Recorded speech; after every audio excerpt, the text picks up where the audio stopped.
Welcome to a flashback episode of the Truth Uncompromised show. To listen to this episode in its entirety, click the link in the description below. Thank you. Peace and love. Okay, great. Okay, sis. So I know we both have some biography items that we want to share. So I am going to pull up my notes and give a quick biography on the Honorable Elijah Muhammad. Elijah Muhammad, most of you probably know him as the original leader or founder of Nation of Islam, also known as NOI, as the initials.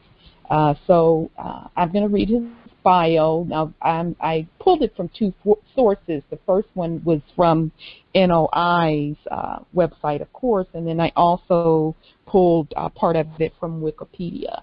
So this first section is from NOI, and it says 34 years after the signing of the Emancipation Proclamation, the Honorable Elijah Muhammad was born on or about October 7th, 1897 in Sanderville, Georgia. The exact date of his birth remains unknown because record keeping in rural Georgia for the descendants of slaves were not kept current, according to historians and family members. Nevertheless, the Honorable Elijah Muhammad said his birth took place sometime in the first or second week of October in 1897 and set forth October 7th as the anniversary date of his birth. So indeed, life in the rural South at the turn of the century was quite hard.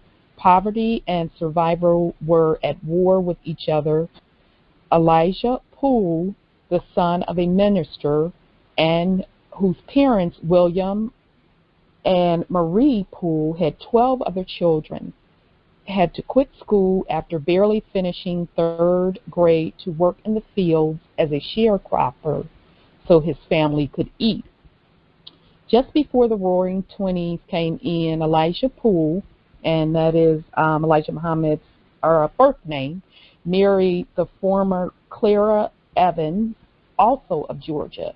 They had 8 children: Emmanuel, Ethel, Lottie, Nathan, Herbert, Elijah Jr., Wallace, and Akbar.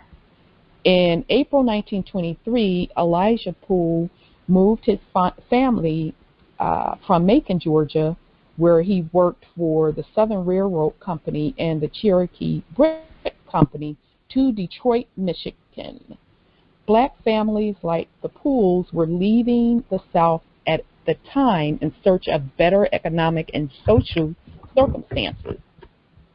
Detroit was a bustling, upwardly mobile city with its burgeoning auto industry. Okay, the stock market crashed in 1929 and was the gateway to economic misery that sparked the fuel of the Great Depression of the 1930s. Moreover, America's racial situation continued its downward spiral. Lynching, race riots, and other forms of terrorism against blacks continued unabated. But Detroit, with its huge population, 1.5 million people, including 250,000 blacks, was beginning to see changes in the social scene. Okay, so it kind of went on after that to give some background on how the Honorable Elijah Muhammad helped establish schools for poor children in the community. That's kind of the highlight background of what was given from the Nation of Islam. So I am going to jump to the Wikipedia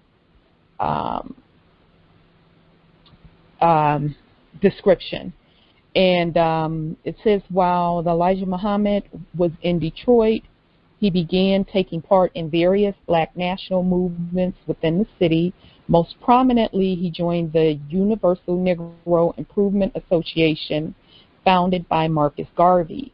In August 1931, at the urging of his wife, Elijah Poole attended a speech on Islam and black empowerment by Wallace D. Fard. Afterward, Poole said he approached Fard and asked if he was the Redeemer. Found that very interesting. Fard responded that he was, but that his time had not yet come. Fard taught that blacks as original Asiatics had a rich culture which was stolen from them in their enslavement. Fard stated that the African Americans could regain their freedom through self-independence and cultivation of their own culture and civilization. Poole, having a strong consciousness of both race and class issues as a result of his struggle in the South, quickly fell in step with Fard's ideology. Poole soon became an ardent follower of Fard and joined his movement, as did his wife and several brothers. Soon afterward, Poole was given a Muslim surname, first Kareem, and later at Fard's behest, Muhammad. He assumed leadership of the nation's Temple No. 2 in Chicago. His younger brother, Khalat Muhammad, became the leader of the movement's self-defense arm, the Fruit of Islam. Fard was arrested during a police investigation of a ritual murder and later released on the condition that he leave Detroit. He relocated to Chicago and continued to oversee the movement from Temple No. 2. He turned over leadership of the growing Detroit group to Elijah Muhammad, and the Allah Temple of Islam changed its name to the Nation of Islam. Elijah Muhammad and Wallace Fard continued to communicate until 1934 when Wallace Fard disappeared. Okay, so I'm not going to go into any more of the Fard stuff because I want Sis Divinity to give some background on that. But so Elijah Muhammad took control of Temple No. 1, but only after battles with other potential leaders, including his brothers. In 1935, as the battles became increasingly fierce, Muhammad left Detroit and settled his family in Chicago. Still facing death threats, Muhammad left his family there and traveled to Milwaukee, Wisconsin, where he founded Temple No. 3, and eventually to Washington, D.C., where he founded Temple No. 4. He spent much of his time reading 104 books suggested by Wallace Fard at the Library of Congress. Interesting. Okay, so we're going to jump down. I want to kind of talk about, of course, during his time as leader of the Nation of Islam, Muhammad had developed the Nation of Islam from a small movement in Detroit to an empire consisting of banks, schools, restaurants, and stores across 46 cities in America. The nation also owned over 15,000 acres of farmland, their own truck and air transport system, as well as publishing companies that printed the country's largest black newspaper. As a leader, Muhammad served as mentor to many notable members such as Malcolm X, Muhammad Ali, Louis Farrakhan, and his son. Warith Islam is estimated to have between 20,000 and 50,000 members and 130 mosques offering numerous social programs. Upon his death, his son Warren Dean Muhammad succeeded him. Warith disbanded the Nation of Islam in 1976 and founded an Orthodox mainstream Islam organization that came to be known as the American Society of Muslims. So that's kind of a background on the Honorable Elijah Muhammad. So with that said, Sister Divinity also has some information on the person that the Honorable Elijah Muhammad holds in high esteem, Fard Muhammad. So, Sis, if you're ready to share that with the family, that'll be great. Okay, thank you, Sis Rhonda. Greetings, family. Okay, my information was obtained from Wikipedia only. Okay, Fard Muhammad, who had several aliases, was also known as Wallace D. or Dodd Fard Muhammad slash Wallace Farad slash Farad Muhammad slash F. Muhammad Ali slash Wallace D. Ford, and was always referred to as Master Fard Muhammad, to whom all praises are due, by his student, Minister Elijah Muhammad. Fard was born on February 2nd, and as for the year, they were not certain, but they did give him 1877. His first place of birth was listed as Mecca, Saudi Arabia, race Caucasian New Zealander. He came to the U.S. in the early. Okay, sis, sorry to interrupt you because I know. I didn't say if I say anything, please interrupt me because this man is really interesting. Yeah. If you can again, because that's actually why you and I decided to even read Fard's bio based on his race. So if you Right. could just say again where he is from and his Okay. race and let that sink in, because I was like, oh. I know. Okay, his first, and I am saying first place of birth, was listed as Mecca, Saudi Arabia, race Caucasian New Zealander. Okay, he came to the U.S. in the early 1900s, and here is where he met the Honorable Elijah Muhammad in prison. The two men plotted a confidence game in which followers were charged a fee to become Muslims. In 1930, Wallace Fard established in Detroit the Temple of Islam as well as the University of Islam. Fard preached that blacks, who are not to be called Negroes, must prepare for an inevitable race war, and that Christianity was the religion of slave owners, and he gave his followers Arabic names to replace those that had originated during slavery. He also taught black men in North America are not Negroes, but members of the lost tribe of Shabazz, stolen by traders from the holy city of Mecca 379 years ago. The prophet came to America to find and to bring back to life his long-lost brethren, from whom the Caucasians had taken away their language, their nation, and their religion. Here in America, they were living other than themselves, he says, and they must learn that they are the original people and the noblest of the nations of the earth. The Caucasians are the colored people, he stated, since they have lost their original color.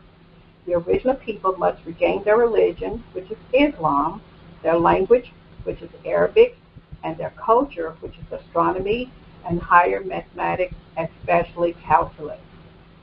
They must live according to the law of Allah, of avoiding all meat of poisonous animals, which are hogs, ducks, geese, possums, and catfish. They must give up completely the use of stimulants, particularly liquor. They must clean themselves up, both their bodies and their houses. If in this way they obeyed Allah, he would take them back to paradise from which they had been stolen, the holy city of Mecca. In the early stage of his ministry, Fard used the Bible as his textbook, since it was the only religious book which the majority of his followers were familiar. With growing prestige over a constantly increasing group, Fard became bolder in his denunciation of the Caucasian and began to attack the teachings of the Bible in such a way as to shock his hearers and bring them to emotional crisis. As time passed, it became known that on March 15, 1929, Noble Drew Ali was shot and stabbed in his office at the Unity Club in Chicago. He died a few weeks later under mysterious circumstances, and for some time afterwards, Fard assumed leadership of the Moorish movement and claimed to be the reincarnation of Noble Drew Ali.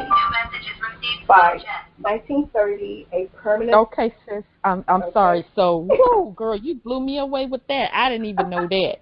So now, That's what so it is. you're telling me that after Noble Drew Ali's murder, because he was definitely murdered, Right. that Fard took control of the. Yeah. Whoa. Uh-huh.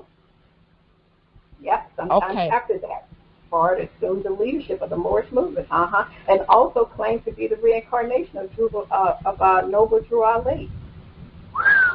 I did not. That. Oh wow. That. Okay, sis. Sorry. Go ahead. That's okay. Okay, by 1930, a permanent split developed in the movement. One faction, the Moors, remained faithful to Noble Drew Ali, and the other, which is now led by Elijah Muhammad, remains faithful to Prophet Fard. However, Minister Malcolm X and other leaders of the Nation of Islam have emphatically denied any past connection whatsoever of Elijah Muhammad, Master Wallace Fard Muhammad, or their movement of Noble Drew Ali's Moorish American Science Temple. That was interesting. Fard Muhammad was last heard from in 1934 and disappeared without a trace.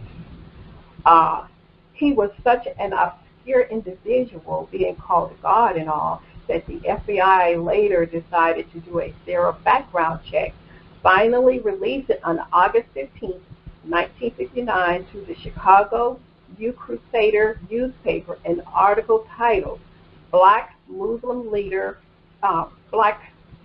Founder Exposed as White, stating that Fard was really a Turkish-born Nazi agent who worked for Hitler in World War II and came to the United States in the early 1900s. Wow. Okay, sis. I'm so glad you didn't read me all of that. I'm just glad this is my first time hearing it all, because I'm straight up and flat out in shock. I had no idea. The only thing I knew going into this is that he was white, which blew me away. I did not know the Noble Drew Ali connection, but now it makes sense, as we thought that organization, the Moorish Science Temple of America, was infiltrated. Right. Something happened after Noble Drew Ali's death. Right. And so now that, information has come out that Fard was, it sounds like he was an agent. Absolutely. So, wow, is all I can say. I had no idea. Yes. And right after his death. Yeah. That's Wow, I had no idea on that. That's pretty deep. That's very deep. Okay, so to this day, those two organizations remain split, meaning the NOA, Nation of Islam, and the Moorish Science Temple of America. And if we have any of our NOI brothers and sisters tonight joining us, or any of our Moorish brothers that belong to a temple, we would love to hear your feedback as well. Okay, so that was some very interesting background. I do want to put out there that the Fall of America book, written by the Honorable Elijah Muhammad, he wrote this book in 1972.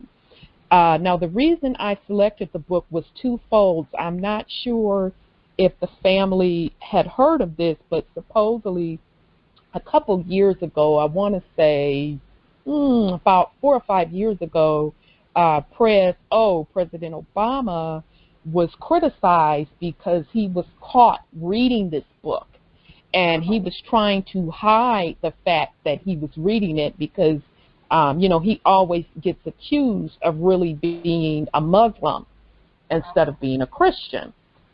Plus, because Elijah Muhammad is very controversial with his statement that all white people are devils.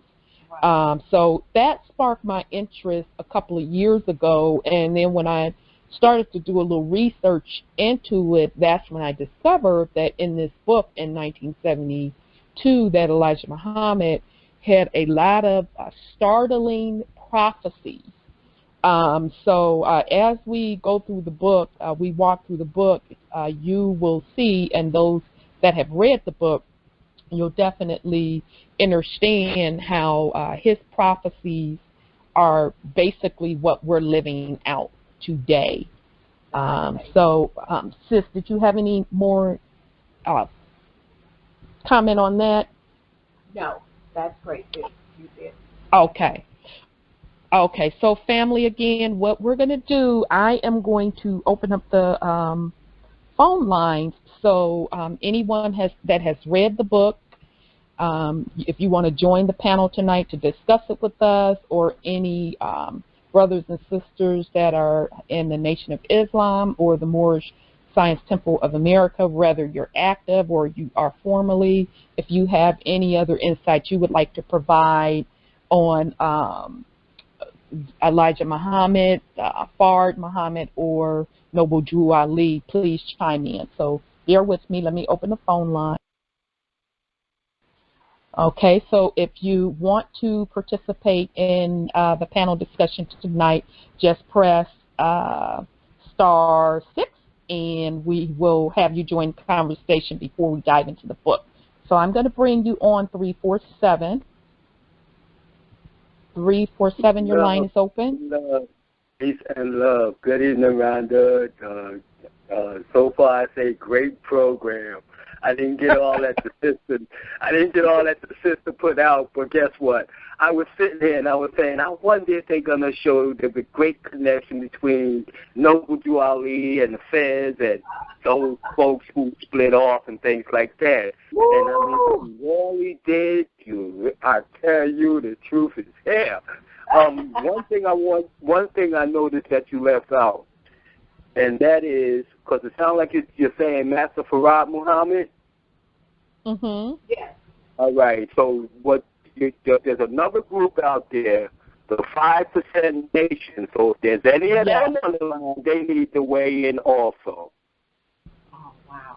Yes, very good point. Very good point. Thank you for bringing that up. So if we have any 5%ers on the line as well, please *6 to provide any input, or if you want to join the panel of discussion, we would love to hear from you. But yeah, brother, I had no idea whatsoever that background with the NOI and Noble Drew Ali.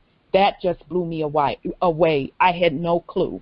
I would love to hear other people's input that's a part of those organizations or that were a part of them.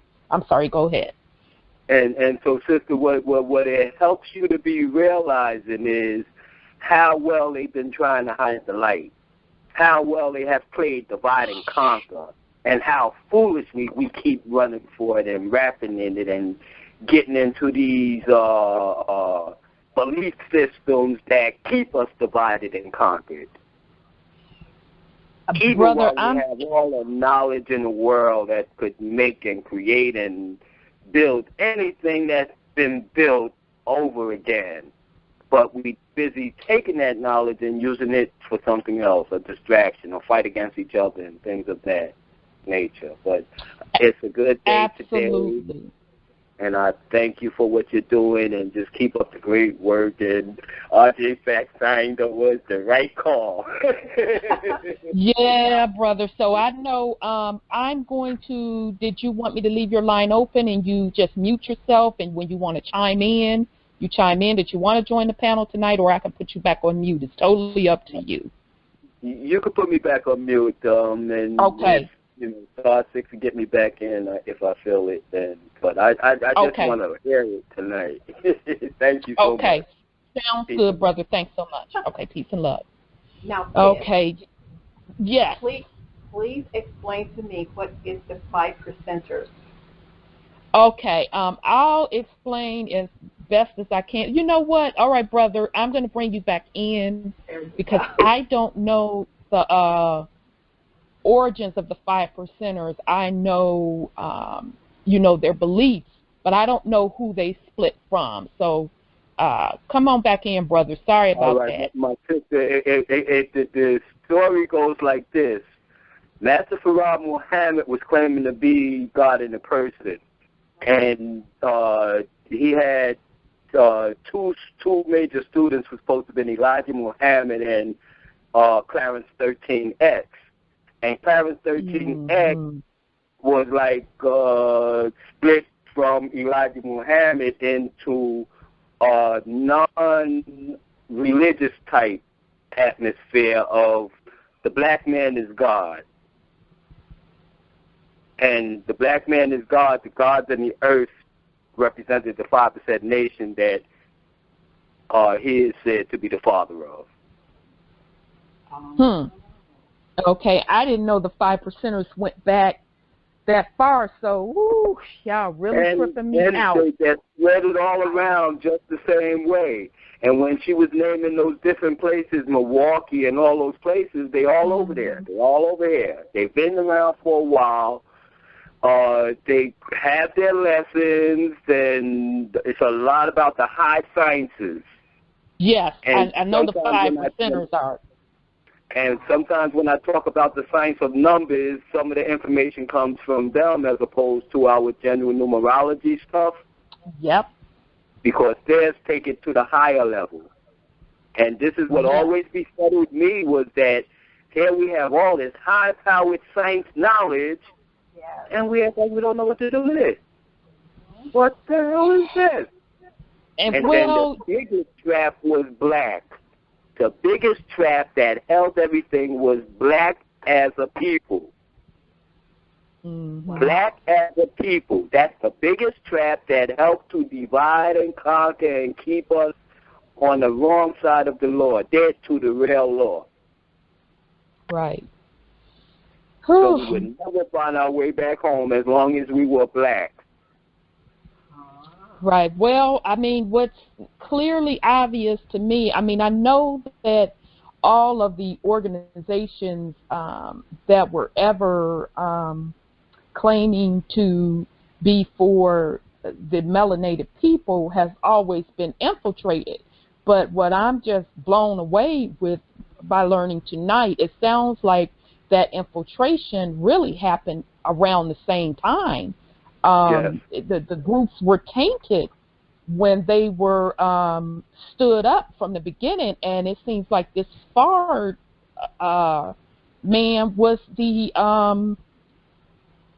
origin of it. So it's like he, reached out to get all of these highly intelligent individuals, got these groups formed, and then drama was caused between them, and they split and infiltration happened. So I'm just really blown away about that. I did not know that the 5%ers, NOI, and Moorish Science Temple of America were basically all infiltrated at the same time.